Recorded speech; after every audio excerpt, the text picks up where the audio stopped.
আসসালামু আলাইকুম প্রিয় কৃষক বন্ধুরা। আজকের ভিডিওতে আমরা আলোচনা করব আউশ ধান চাষে ব্যবহৃত অত্যন্ত কার্যকর একটি কীটনাশক নাইট্রো 505 ইসি নিয়ে।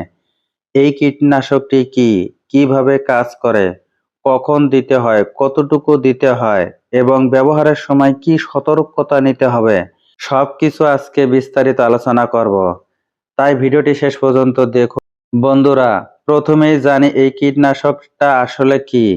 নাইট্রো 505 ইসি একটি স্পর্শক, পাকস্থলীয় ও শ্বাসরোধক ক্রিয়াসম্পন্ন অর্গানো ফসফরাস এবং সিনথেটিক পাইরিথয়েড কীটনাশক দ্বয়ের মিশ্রণে তৈরি একটি শক্তিশালী তরল কীটনাশক।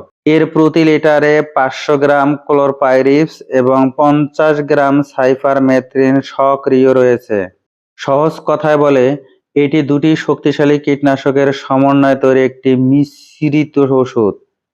3টি উপায়ে পোকা মারে। স্পর্শক ক্রিয়া, পোকার গায়ে লাগলেই মারা যায়। পাকস্থলীয় ক্রিয়া, পোকা খেলে পেটের ভিতরে থেকে মেরে ফেলে। শ্বাসরোধক ক্রিয়া, পোকার শ্বাস বন্ধ করে দিয়ে মারে। এই 3টি প্রক্রিয়া একসাথে কাজ করায় পোকা পালাতে পারে না। প্রস্তুতকারক company auto group care limited. Nitro 505 EC কেন ব্যবহার করবেন?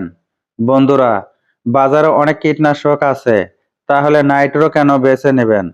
নাইট্রো 505 ইসিতে দুটি কীটনাশকের কার্যকারিতা সমন্বিতভাবে পাওয়া যায় বলেও অন্যান্য কীটনাশকের তুলনায় এটি অধিক প্রজাতির পোকা দমন করে। নাইট্রো 505 ইসি খুব অল্প মাত্রা প্রয়োগেই কার্যকর ফলাফল পাওয়া যায়, ফলে খরচ কম পড়ে। দ্বৈত কার্যকারিতা, দুটি ওষুধ একসাথে কাজ করে। বেশি পোকা দমন, একটি ওষুধেই অনেক প্রজাতির পোকা মরে। সাশ্রয়ী, কম পরিমাণে বেশি কার্যকর। মাটির উপরে ও নিচে উভয় স্থানের পোকা দমন করে। কোন কোন পোকা দমন করে? বন্ধুরা, আউশ মৌসুমে ধানের সবচেয়ে বেশি যে পোকাগুলো আক্রমণ করে, নাইট্রো 505 ইসি সেগুলোর বিরুদ্ধে অত্যন্ত কার্যকর ভূমিকা পালন করে। মাজরা পোকা সবচেয়ে ক্ষতিকর পোকা। 3 ধরনের মাজরা পোকা বাংলাদেশের ধান ফসলের ক্ষতি করে: হলুদ মাজরা, কালো মাথা মাজরা এবং গোলাপি মাজরা।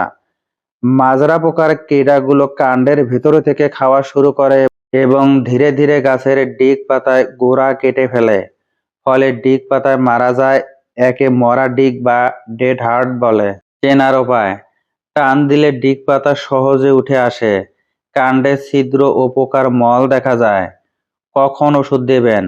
ধানের জমিতে 100টির মধ্যে 10 থেকে 15টি মরা কুশি অথবা 5টি মরা শীষ পাওয়া গেলে অনুমোদিত মাত্রায় কীটনাশক ব্যবহার করতে হবে। বাদামি ঘাস ফড়িং। বাদামি ঘাস ফড়িং কারেন্ট পোকা নামেও পরিচিত। এটি ধানের অতি ক্ষতিকর একটি পোকা। এরা খুব তাড়াতাড়ি বংশ বিস্তার করে, ফলে এ পোকার সংখ্যা এত বেড়ে যায় যে আক্রান্ত ক্ষেতে বাজ পড়ার মতো হবার বার্নের সৃষ্টি হয়।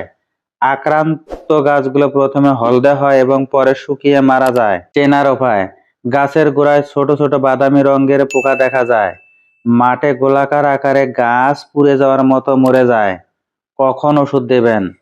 শতকরা 50 ভাগ ধান গাছে 2 থেকে 3টি ডিমওয়ালা স্ত্রী পোকা অথবা 10টি বাচ্চা পোকার প্রতি গোছায় পাওয়া গেলে অনুমোদিত মাত্রায় কীটনাশক ব্যবহার করতে হবে। গলা মাছি বা নলি মাছি।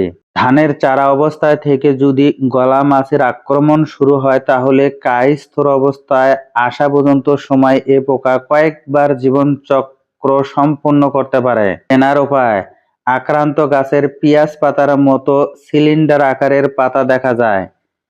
সবুজ পাতা ফড়িং, পাতা রস চুষে খায়, পাতা হলদে হয়ে মরে যায়। এটি টুংরো ভাইরাস রোগও ছড়ায়। পামরি পোকা, পাতার উপরে আবরণ খেয়ে সাদা দাগ তৈরি করে, পাতা পুড়ে যাওয়ার মতো দেখায়। কখন কীটনাশক দেবেন না? বন্ধুরা, এটি একটি অত্যন্ত গুরুত্বপূর্ণ বিষয়। ধানের জমি চারা রোপণের প্রথম 30 থেকে 40 দিন কীটনাশক মুক্ত রাখতে হবে, কারণ চারা রোপণের পর মাজরা পোকা কিছু গাছের কাণ্ড কেটে দিলে ফলনের কোনো ক্ষতি হয় না। পরবর্তীতে যে কুশিগুলো জন্মে সেগুলো থেকে ভালো ফল পাওয়া যায়। তাই কৃষক বন্ধুরা মনে রাখুন, 1 থেকে 2টি পোকা দেখলে ওষুধ দেওয়ার দরকার নেই। নির্ধারিত মাত্রার বেশি পোকা দেখলে তবেই দিবেন। ক্ষেতে শতকরা 50 ভাগ গাছ অন্তত একটি মাকড়সা থাকলে কীটনাশক প্রয়োগ করার দরকার নেই, কারণ মাকড়সা প্রাকৃতিকভাবে পোকা খায়। নাইট্রো 505 ইসি ব্যবহারের মাত্রা ও নিয়ম। প্রতি লিটার পানিতে 2 মিলি নাইট্রো 505 ইসি মেশান। প্রতি বিঘা 33 শতকে 15 থেকে 20 লিটার পানিতে মিশিয়ে স্প্রে করুন। স্প্রে করার সঠিক নিয়ম: বিকেলে বেলায় স্প্রে করুন, রোদের তাপে কার্যকারিতা কমে যায়। মাজরা পোকার জন্য গাছের গোড়ার দিকে স্প্রে করুন। বাদামি ফড়িং দমনে গাছের গোড়া ভেজাতে হবে। বাতাসের অনুকূলে দাঁড়িয়ে স্প্রে করুন, কখনো বাতাসের বিপরীতে নয়। সতর্কতা ও নিরাপত্তা। বন্ধুরা, কীটনাশক ব্যবহারের সতর্কতা অত্যন্ত জরুরি। লম্বা হাতালা জামা ও প্যান্ট পরুন।